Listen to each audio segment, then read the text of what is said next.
भक्तजनों, आज बुधवार का यह पवित्र दिन भगवान गणेश जी और बुद्धदेव को समर्पित है। गणेश जी विघ्नहर्ता, बुद्धि के दाता और सिद्धिदाता हैं। जो भक्त सच्ची श्रद्धा से बुधवार का व्रत रखता है, गणेश जी की पूजा करता है और उनकी पावन कथा सुनता है, उसके जीवन के सारे विघ्न स्वतः दूर हो जाते हैं। बुद्धि तेज होती है, व्यापार फलता फूलता है, परिवार में सुख समृद्धि आती है और माता लक्ष्मी का वास होता है। अब अपने हृदय को शांत कीजिए, भक्ति का दीप जलाइए और भगवान गणेश की इस कल्याणकारी बुधवार व्रत कथा में प्रवेश कीजिए। प्राचीन काल की बात है। समतापुर नगर में मधुसूदन नाम का एक धनवान व्यापारी रहता था। उसके पास अपार वैभव था, परंतु उसका विवाह बलरामपुर की सुंदर और सुशील कन्या संगीता से हुआ था। एक बार संगीता अपने मायके चली गई। कई महीने बीत गए। मधुसूदन अपनी पत्नी को लेने ससुराल पहुंचा। कुछ दिन वहां रहने के बाद उसने संगीता को उसी दिन विदा कराने की जिद पकड़ ली। सास ससुर ने हाथ जोड़कर समझाया, बेटा आज बुधवार है, इस पावन दिन यात्रा करना अशुभ माना जाता है। गणेश जी और बुद्धदेव की कृपा के बिना कोई शुभ कार्य सिद्ध नहीं होता। किंतु मधुसूदन अहंकार में बोला, मैं इन सब बातों पर विश्वास नहीं करता, हम आज ही चलेंगे। दोनों बैलगाड़ी पर बैठकर रवाना हो गए। थोड़ी दूर जाते ही बैलगाड़ी का एक पहिया अचानक टूट गया। मजबूरन दोनों पैदल चलने लगे।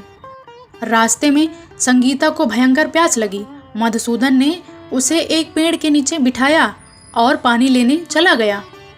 जब वह पानी लेकर लौटा तो उसका कलेजा धड़क उठा। पेड़ के नीचे संगीता के पास बिल्कुल उसी जैसा एक दूसरा व्यक्ति बैठा था। वही चेहरा, वही कपड़े, वही मुस्कान। संगीता भी भ्रम में पड़ गई थी। वह समझ नहीं पा रही थी कि उसका असली पति कौन है। दोनों पुरुष आपस में भिड़ गए। यह मेरी पत्नी है, दोनों चिल्ला रहे थे। भीड़ जमा हो गई। सिपाहियों ने दोनों को पकड़कर राजा के दरबार में ले गए। राजा ने पूरी बात सुनी, परंतु वे भी असमंजस में पड़ गए। संगीता असली पति को पहचान नहीं पा रही थी। अंत में राजा ने दोनों को कारागार में डालने का आदेश दे दिया। जेल की अंधेरी कोठरी में मधुसूदन का हृदय भय और पछतावे से भर गया। तभी उसे अपनी गलती याद आई। वह फूट फूट कर रो पड़ा और गणेश जी की ओर हाथ जोड़कर प्रार्थना करने लगा। हे विघ्नहर्ता गणेश जी, हे बुद्धि के देवता, हे दया निधान, मैंने आपकी अवहेलना की। बुधवार के पावन दिन यात्रा करके मैंने आपके आदेश की अवज्ञा की। हे प्रभु, मेरे अहंकार को क्षमा कर दो। मैं वचन देता हूँ कि आज से मैं हर बुधवार व्रत रखूँगा, आपके चरणों में मोदक दूर्वा चढ़ाऊँगा, आपकी आरती करूँगा और आपकी कथा का श्रवण करूँगा। हे गणपत बप्पा, अब मेरे ऊपर अपनी कृपा बरसाओ। मधुसूदन की यह सच्ची भक्ति और आंसू भरी प्रार्थना गणेश जी तक पहुँच गई। तुरंत आकाशवाणी हुई, मधुसूदन, तुम्हारी भक्ति से मैं प्रसन्न हूँ। तुम्हारा अहंकार टूट गया, अब तुम सच्चे भक्त बन गए हो। क्षण भर में वह हमशक्ल व्यक्ति दरबार से गायब हो गया। राजा और सभी लोग इस दिव्य चमत्कार को देखकर स्तंभ रह गए।